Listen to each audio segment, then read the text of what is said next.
the other reasons. But I'm talking about something like this. Yeah. Like if you were to, if I were to complain against an officer and said that the officer laughed at me during a traffic stop, in my opinion, that's uncalled for. You don't. Well, it's unprofessional if, in fact, he is laughing at you. Yes. Yeah, he was laughing at me. Yeah. I've seen it both ways. So. Right. You don't want your camera broken. I don't do pictures. You don't want your camera broken? Yeah, you don't want to take my picture. Your camera will break. It'll break because I'm so ugly. No. Name and birthday at all? Or? I do. You? Okay, what's your name? You can call me Daddy. RG4U TV. Out here again in Hollowell, Maine. We are going to go now and do an audit on the police station here. I think the police station is attached to the to the city hall. And I got some. So these guys, I remember back when I was in Farmington, these guys were actually in Farmington at the time when I did the audit there. Now, I'm not entirely sure, but I think that is a thin blue line flag, isn't it? Looks like it. Doesn't look like a regular American flag. So it says police parking over there.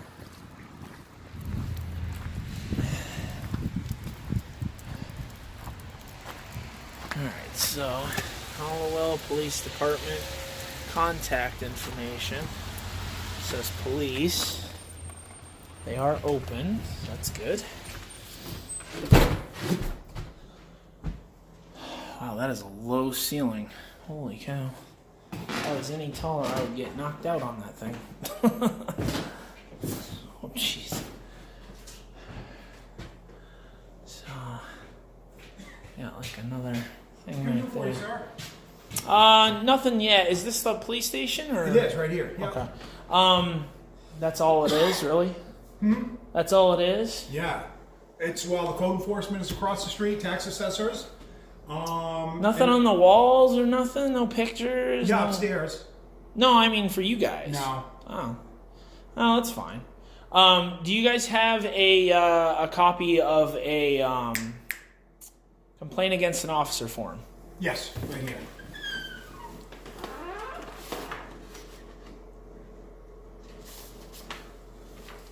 That's the exact one. How to make a complaint. Looks like it. Yep.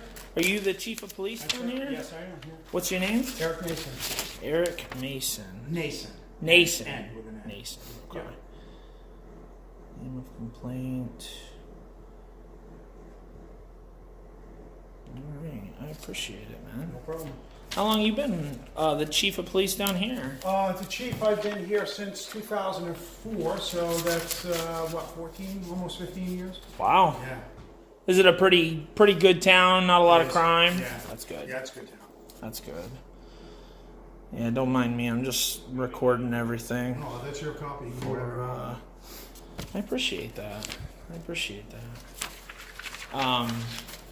Are you guys, now, I always ask this of every officer that I get a complaint form from. Yep. Are you guys transparent? Do I have to fill this out 100% if I do have a complaint? Well, you should try to fill it out as accurate as possible. No, I know, but what I mean is like for personal information. Do I have to give you guys a lot of personal information? Because like it says on here, name of complainant, home, business, time of incident. So there's not a lot on there, but like, do I have to give my name if I were to make a complaint? Well, what would you say? yeah, I mean, I'd prefer you to have your name on it so we know who's filing the complaint. If you file it anonymously without your name, how are we going to follow up on it? How are we going to get hold of somebody? Well, I mean, I wouldn't mind giving like a phone number or an email address or something like that, but like a name, because sometimes, I don't know if you're aware, but sometimes officers do retaliate against complaints. So that's, well, you would hope not, but it is a possibility. So if you give the name, the officer can look you up, unbeknownst to anyone else, But the officer also isn't is going to be familiar with the incident that, or at least the complaint that's filed against him, but not necessarily a name attached to it. So I would know that information, he wouldn't. I don't go to the officer and say, hey, Jim Smith filed a complaint against you for such and such. That's not how it works. How does it work? It works as... how do you guys conduct an investigation into like an incident, for instance? Is the incident, does it require any disciplinary action against the officer? Yes or no? Yeah. If it does, then you'll take the complaint in. You'll say that there might be a policy violation here. You have to in writing alert the officer that he's under investigation for a certain reason. Okay. And you do that because there may be disciplinary action against him. So here's a question for you. Like, what if it was like not necessarily something criminal, but like not being professional, like an officer not being professional? How would you guys conduct an investigation into that? Because like I can tell you something that happened to me, not with your officers, but at another station in Maine. The officer pulled me over, said I was speeding. Yeah. First, before he said I was speeding, he asked me why he pulled me over. Right. And I just I didn't know. I shrugged at him. And he goes, and he laughed at me for shrugging. I didn't know why he pulled me over. Right. And then he proceeded to tell me, oh, and you can pay your ticket right on the back of that. Didn't tell me anything about a court date or anything like that. Yeah. And then the funniest thing was the officer didn't even show up to court. Yeah. Well, see, the problem that sometimes what you're talking about or rudeness or is very subjective. Right. So what I do anyway is because if an officer tells you this is the way it is, you don't like the way he said it. Right. It's even though he was very truthful with you and straightforward with you, it doesn't mean that he was.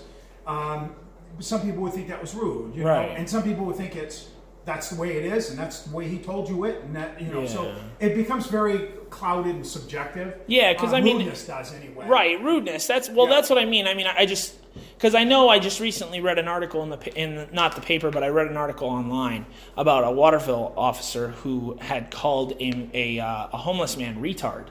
He called him a retard, and he received disciplinary actions for that. Mm-hmm. It was found that he had received, he had actually done that, and he received some kind of disciplinary actions. They wouldn't say what to the news agency that did it, but my whole thing is I like to keep officers accountable when they're dealing with the public. Sure. You have to be 100%, not only transparent with the public, but also honest and truthful and being respectful of people, even if they're breaking the law. You know what I mean? Yeah, you still have to be careful with transparency because you're not going to come in here and you're not going to ask me about drug investigations. No, of course not. Right? So no, of course not. There are some things that are going to stay confidential and for good reason. Right. But the other reasons. But I'm talking about something like this. Yeah. Like if I were to complain against an officer and said that the officer laughed at me during a traffic stop, in my opinion, that's uncalled for. You don't. Well, it's unprofessional if, in fact, he is laughing at you. Yes. Yeah, he was laughing at me. Yeah. I've seen it both ways. So, right. I've seen two officers that were sitting in a car, and they had somebody stopped, and I don't think they ever gave them a ticket or anything. Right. But something was either said on the radio or something, or one of the officers said something, and he kind of chuckled about it. Yeah. And, the person in back thought that they were laughing at him. He was on this particular incident that I'm talking about. He was on the side of the road, and this was during winter too. So there was a snowbank, and he was kind of in the road. And the whole time I'm thinking, why did he pull me over right here? Right. You know what I mean? I don't understand. You could have pulled me over like ahead or something like that, or in a driveway somewhere. So I was kind of fearing for the officer's life at the same time. And then he started laughing at me when I told him I didn't know why he pulled me over. And I just kind of, and when I went to go make the complaint against the officer, they didn't care. You know what I mean? Like his department did not care. And that's what I feel is a problem. Like officers are in a position of power. They have authority over people, or some level of authority, I should say, when it comes to dealing with the law. Right. So they should be able to treat the public, no matter what, with respect. You know what I mean? Like, there should never be any. I don't know if any of your officers have ever body slammed somebody, but you know, you see it all over the news. And there's no doubt about it. Yeah. We definitely use force when we can't get voluntary compliance. Right. But I mean, it's unnecessary. Yep. Sometimes. Yep. You know what I mean? Yeah. So. And that sometimes is a little, you know, what's necessary, what's not. Right. To affect an arrest. Now, do you guys get training yearly on like I don't know, like using tasers and stuff like that? Mandatory. Okay. Firearms, tasers, mandatory training. Okay. Do they do that here in the office, or do they do it somewhere like randomly? Well, do we you do know? all our firearms at a qualification range. Yeah, I live near an area where they do that. They do it at like in Skowhegan, I think, at the jail. Behind the jail, Well, I think. if they have a firing range out back there, it seems I don't like know why that's they would do it at the jail, but usually they're in rural areas, you know, away from everything else. I think it's close to the jail. I might be wrong. I don't know where it exactly. Some people have indoor ones too. Not many around here, Yeah. but you see indoor ones. Yeah. But anyway, we do it at firearms. We do it at Capital City. We either do it at Capital City. We do it at Gardner Public Works, or we do it with Winthrop PD, one of the three. Okay. And taser training, our last taser training, we did it with Winthrop PD. Do you guys ever send officers to other towns, Absolutely, yeah. like Farmington? Because I think I seen one. Yeah, once in a while. Yeah. Farmington. It depends what's going on. You know, the training's all over the state. Right. So it depends on who's hosting the training, what it is, whether you decide to send somebody, whether you decide not to. Makes sense. Yeah. Makes sense. I mean, I've been all Alright. over the state for training, so you try to keep it as close as you can. But if somebody's not offering it locally, then you have to travel up to Bangor, Portland. I have to say, Maine police. There's quite a few Maine police officers that I've encountered so far. Other than that one, who. Well, here's the thing: it doesn't matter what place of employment that you go into. Yeah. You can't allow one person and label that. You know, No. That's everybody, and that's never my intent. That's one of the reasons why I go to police stations. Yeah. That's one of the reasons why I come and I talk to people. Sure. Because it's unnecessary to just say, "Oh, all police are bad." Well, and I hope what that I mean? people are talking to you about it. Oh yeah. So, there's no reason not to talk to you about it. So it is what it is. It's transparent, and this is the way it is. And you know, we may agree or disagree, but absolutely, that's okay. You know, you find two people that agree on everything, and I'll probably call you a liar. I hear you. I hear you there. Absolutely. Yeah. Well, all right. I think I got enough from you. You want to go upstairs at City Hall? There's a nice lobby up there. I looked at that before I came down here. Yeah, because I didn't know. I know a lot of police stations in Maine are attached to city halls, and they're usually not very big like this. It's not very big. But I'm surprised they don't give you guys like some wall space or whatever that you can put some stuff up. It's an ongoing issue. The police department and where to put it, what to do with it. Oh, are they going to maybe make a they're talking, separate building in the future? They're talking about it. You know, we've certainly outgrown this building. This building was late 1800s. Yeah, and, it's it might have worked pretty great old. then, but not so much now. Everything's expanded, and we haven't expanded as a police department since I've been here, as far as increasing personnel or anything else. And it's going on 14 years. I've been here 30 years as of January 4th. They probably don't give you very much budget for personnel and stuff like that. Budgets are always tight. It doesn't matter whether you're talking about a police department or whether you're talking about another department. It's, nobody wants taxes to go up. Yeah. I get it. I don't want my taxes to go up either. I hear you. So, you have to keep things in check. You really do. You can't go crazy with your spending. You have to be, like you talked about, you have to be accountable for your spending. That's true. And they give you so much money, just like you earn so much money a week, you go over that, you're going to be in trouble. Yeah. You're going to have to go get a loan. Well, I don't have that option to go get a loan, so I have to stop right here, I hear you. I go up to the line and then I have to stop. I hear you. Unless I'm in trouble. Do you guys have the ability to, like, I don't know if there's an officer, like, not complaint form, but what's the opposite of a complaint? Like a, what would you call it? Like a community relations type guy, or... No. I mean, like, if I were to, instead of making a complaint on an officer, if I had a good encounter with an officer, do you guys have a form for that? No. Okay. You should have one. I know. You should have one. Usually people will do something via Facebook. They might send a card or something like that, or they might come in and drop off, some sweets or a card, or just come in person and say, hey, thanks for the help. My wife was broken down beside the road, and it was 20 degrees out, and you guys helped her out, stuff like that. Yeah, when the police help out in the community, that's definitely a good thing. Generally, you hear more so of negative. The negative. Yeah, that's one of the reasons why I do what I do, as far as going to police stations is concerned. And I'm going to be honest with you there, as far as that's concerned. I've gone to quite a few in the state of Maine already, and I've not seen very many bad officers as opposed to good. But I watch a lot of YouTube, and it's mostly negative. And that's what I'm trying to change as far as that's concerned.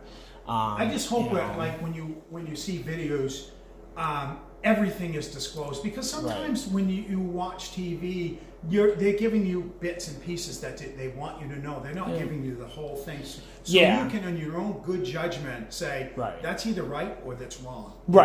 The pieces. And leading up to an officer going hands-on, is that in there?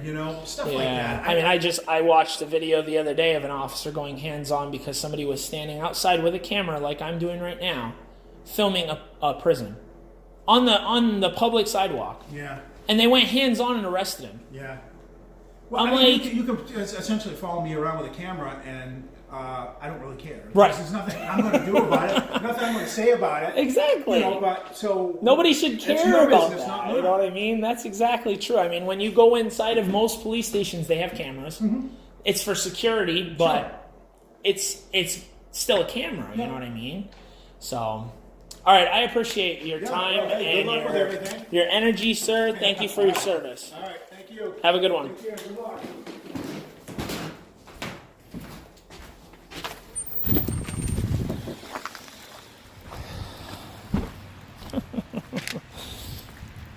All right, so before I leave, I'm gonna get that again. So the Hollowell police did a very good job, and I'm going to give them a pass, including a pass on this. So if you guys like the video, hit the subscribe button, hit the like button, and I will see you on the next audit. TRG4U TV, peace and out.